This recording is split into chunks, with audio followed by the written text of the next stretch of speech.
सबसे पहले आपको बताएं कि कालाशाह काकू के करीब इस्लामाबाद एक्सप्रेस ट्रेन का पटरी से उतरने का वाकया, बोगियां उलटने के बाद 27 अफराद जख्मी हुए। रेस्क्यू ऑपरेशन जारी है और ट्रेन लाहौर से रावलपिंडी जा रही थी जब ये वाकया पेश आया। ज़राए के मुताबिक हादसा पटरी टूटने के बायस पेश आया है। अहम खबर से मुतालिक आपको आगाह कर रहे हैं कि कालाशाह काकू के करीब इस्लामाबाद एक्सप्रेस ट्रेन का पटरी से उतरने का वाकया पेश आया है। बोगियां उलटने के बाद 27 अफराद के जख्मी होने की इतलात हैं, जबकि रेस्क्यू ऑपरेशन इस वक्त जारी है। और बताया जाता है कि ट्रेन लाहौर से रावलपिंडी जा रही थी और इब्तदाई मालूमात के मुताबिक ये जो वाकया है वो पटरी टूटने के बायस पेश आया है और इस वाकये में 27 अफराद जख्मी होने की इतलात हैं। इसी से मुतालिक मजीद मालूमात हासिल करेंगे। नुमाइंदा दुनिया न्यूज़ राना उस्मान ने हमें ज्वाइन किया। राना उस्मान, क्या फर्दर डिटेल्स हैं और जख्मियों की हालत कैसी है? रेस्क्यू ऑपरेशन कहां तक पहुंचा? रेस्क्यू ऑपरेशन तो अभी चल रहा है।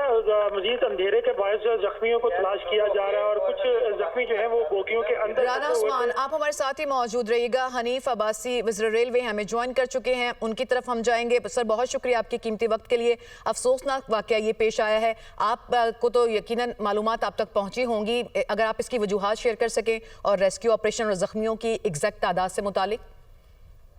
बड़ा अफसोसनाक वाकया पेश आया है, लेकिन ये है कि वजूहात का तो अभी फौरी तायन नहीं किया जा सकता। अभी तो रेस्क्यू ऑपरेशन चल रहा है और इसमें मैं कोशिश हम सब मिलजुल के कर रहे हैं। मेरा सीओ वहाँ पहुंचा है, रेलवे के हुकाम वहाँ हैं, पंजाब हुकूमत की तरफ से फौरी तौर के ऊपर जो रेस्क्यू के लोग हैं वहाँ पहुंच चुके हैं, 112 पहुंच चुके हैं।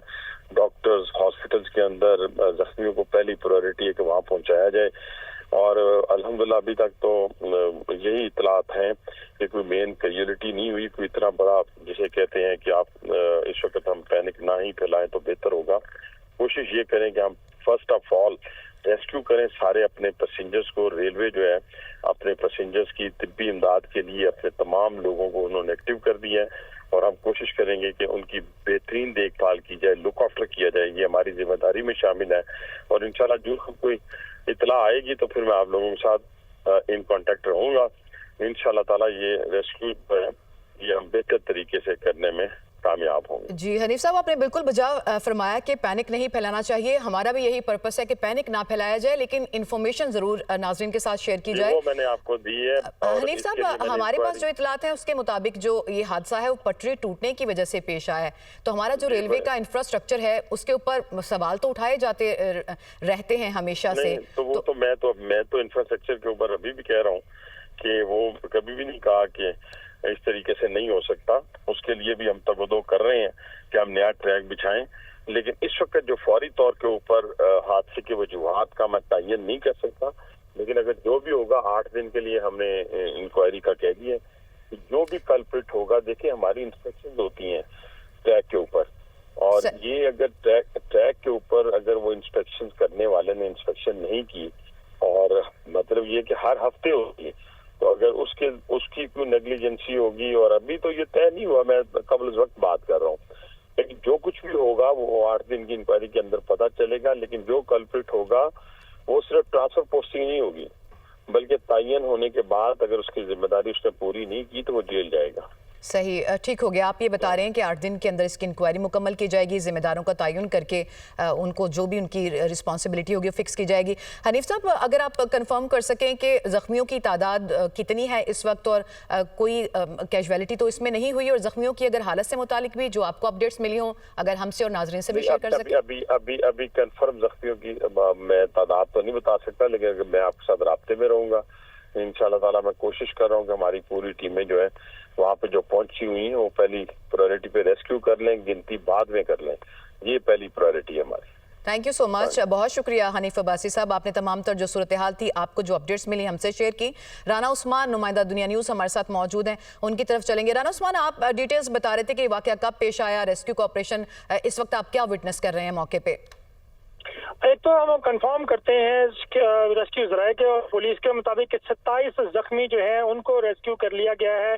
2 से 3 लोग मुसाफिर जो हैं वो अभी उसके दरमियान बोगियों के दरमियान फंसे हुए हैं, जिनको काट के जो है वो निकाला जा रहा है। ये तो है रेस्क्यू ऑपरेशन मजीद जारी है। अभी तक रेस्क्यू गाड़ियां जो है वो मौका पे पहुंच चुकी हैं। बड़ी जो लोगों की तादाद है वो भी इमदाद में मसरूफ है। ये वाकया जो है ये तकरीबन 2 घंटे पहले पेश आया था और 4 बोगियां जो हैं वो ट्रेन से अलग हुई पटड़ी टूटने के बायस। जो हम अपने नाजरीन को शायद दिखा भी रहे होंगे कि पटड़ी के टूटे हुए पीस जो है वो हमने दिखाए कि वो उसकी बायस 4 बोगियां ट्रेन से अलग हुई और चारों पहले डी ट्रैक हुई और फिर उसके बाद जो है वो उलट गई। रेस्क्यू ऑपरेशन जारी है और 27 अफराद इस वाकये में जख्मी हुए। राना उस्मान, आप हमें मालूमात फराहम कर रहे थे, आपका बहुत शुक्रिया।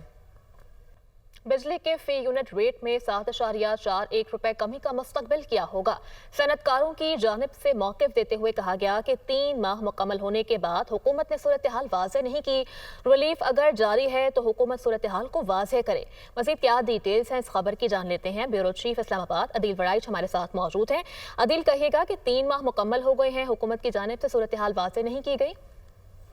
हाँ जी, इसकी वजह से बहुत सी कंफ्यूजन जो है वो पैदा हो चुकी है। खासतौर पे सनतकार परेशान हैं कि हुकूमत इसको क्लैरिफाई क्यों नहीं कर रही, इसकी वजाहत क्यों नहीं कर रही, क्योंकि ये 7 रुपए 4 पैसे का जो एक रिलीफ था, ये रिलीफ बज़ाहिर 3 महीने के लिए दिया गया था और ये 3 महीने जुलाई में मुकम्मल हो गए और अब सनतकार ये सवाल कर रहे हैं कि क्या ये आगे कंटिन्यू करेगा, क्योंकि इसका एक बड़ा इम्पैक्ट था इंडस्ट्री के हवाले से, घरेलू सार्फिन के हवाले से।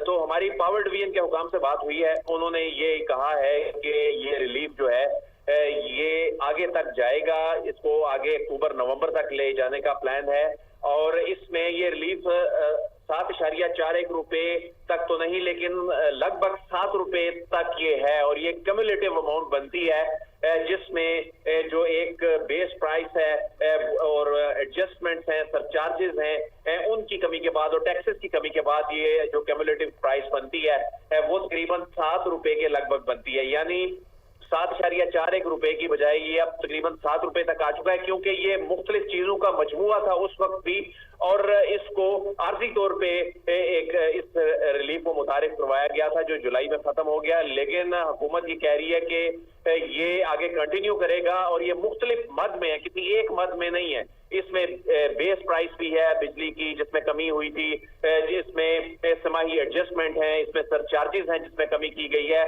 और इसमें GST भी है। अगर इस सब को मिलाकर अगर देखा जाए तो अगले 3 महीने मजीद तकरीबन लगभग 7 रुपए के लगभग जो है ये कंटिन्यू होता दिखाई दे रहा है। ठीक है अदील, अपडेट कर रहे थे, बहुत शुक्रिया आपका अदील।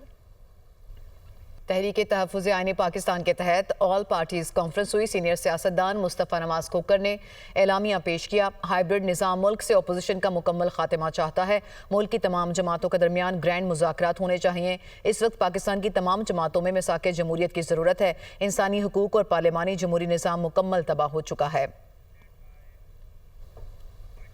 वज़ीर इत्तलात अताउल्लाह तारड़ ने कुल जमाती कॉन्फ्रेंस को चूचू का मुरब्बा करार दे दिया है।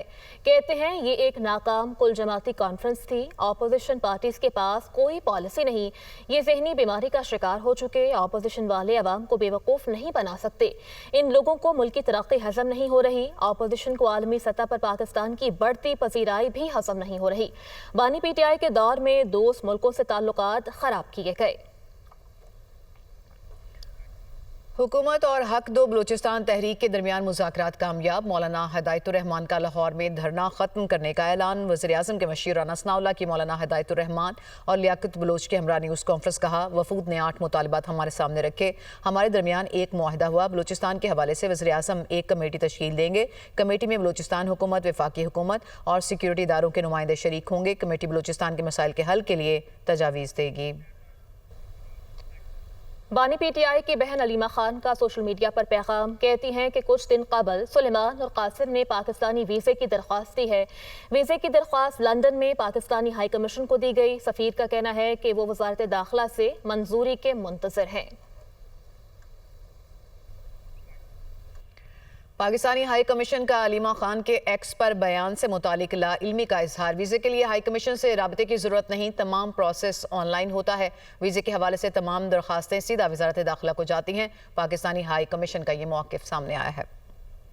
आगे बढ़े और आपको बताएं, साबिक ऑपोजिशन लीडर मलिक अहमद खान भच्चर को एक और ओहदे से बरतरफ कर दिया गया है।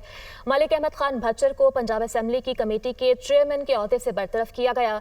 मलिक अहमद खान भच्चर को ओहदे से हटाए जाने के बाद PAC के तमाम इजलास मुलतवी कर दिए गए हैं। पंजाब असेंबली की पब्लिक अकाउंट्स कमेटी का आज होने वाला इजलास भी मुलतवी। नए चेयरमैन के तकर्रुर तक पब्लिक अकाउंट्स कमेटी 1 के इजलास गैर मुअय्यना मुद्दत के लिए मौखर कर दिए गए।